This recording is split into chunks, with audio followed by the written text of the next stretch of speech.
Ka'bah adalah salah satu tempat yang masuk dari 7 keajaiban dunia. Ka'bah sendiri adalah monumen sakral dan tempat berpusatnya tempat sujud, bukan untuk menyembahnya.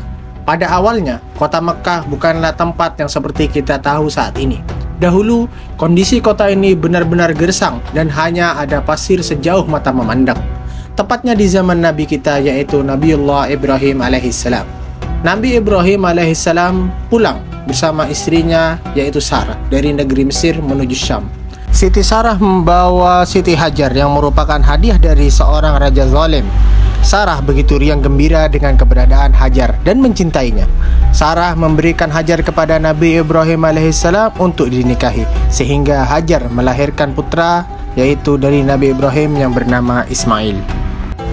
Lalu Allah Azza wa Jalla memerintahkan Nabi Ibrahim alaihissalam untuk keluar bersama Hajar dan putranya ke Mekkah dan meninggalkannya di sana, dengan tujuan agar lembah yang diberkahi ini menjadi makmur dan dengan keberadaan mereka berdua. Nabi Ibrahim alaihissalam tentu saja bergegas menunaikan perintah Allah yang satu ini. Beliau alaihissalam keluar membawa 2 orang terkasihnya menuju Mekkah, di mana tidak ada air, tanah yang gersang dan tandus serta sepi tak berpenghuni.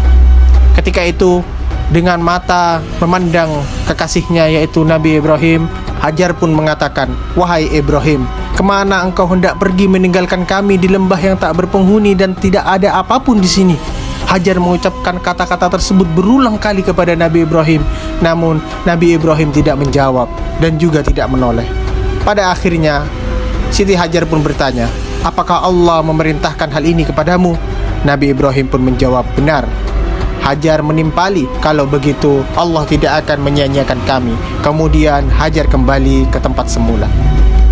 Ingatlah, tatkala Nabi Ibrahim tidak melihat mereka berdua, dia tidak meninggalkannya dengan rasa yang lapang. Akan tapi Nabi Ibrahim pun mengkhawatirkan 2 orang tercintanya tersebut. Tatkala dia tidak melihat kedua orang tersebut karena ditutupi gunung-gunung dari pasir, kemudian Nabi Ibrahim mengangkat tangannya, "Ya Rabb kami, sungguhnya aku telah menempatkan sebagian keturunanku di lembah yang tidak mempunyai tanaman di dekat rumah engkau, Baitullah, yang dihormati. Maka jadikanlah hati sebagian manusia cenderung kepada mereka dan beri rezekilah mereka dari buah-buahan. Mudah-mudahan mereka termasuk orang yang bersyukur." Setelah itu, Hajar mulai menyusui Ismail alaihissalam. Ia meminum dari air yang ditinggalkan Nabi Ibrahim. Hingga ketika air telah habis, ia mulai merasa kehausan. Begitu pula dengan putranya, yaitu Ismail. Hajar menatap putranya yang meronta-ronta karena tak sanggup melihat keadaannya. Hajar pun berlari meninggalkan putranya menuju Bukit Sofa, bukit yang paling terdekat darinya. Lalu ia naik dan berdiri memandangi lembah yang baru saja ia tinggalkan, berharap ada orang lain di sana. Ternyata tidak ada seorang pun selain mereka berdua. Kemudian ia turun dari Bukit Sofa dan terus berlari hingga menuju bukit kecil, melewati lembah yang ia lewati. Kemudian dia sampai di bukit yang bernama Bukit Marwah. Ia berdiri di sana untuk memeriksa apakah ada seseorang yang terlihat. Namun hasilnya tidak ada orang pun yang melewati lembah tersebut. Dan Siti Hajar pun melakukan hal tersebut sebanyak 7 kali. Di dalam riwayat menyatakan bahwa itulah asal mula sa'i manusia untuk orang yang berhaji di antara kedua bukit yang bernama Safa dan Marwah.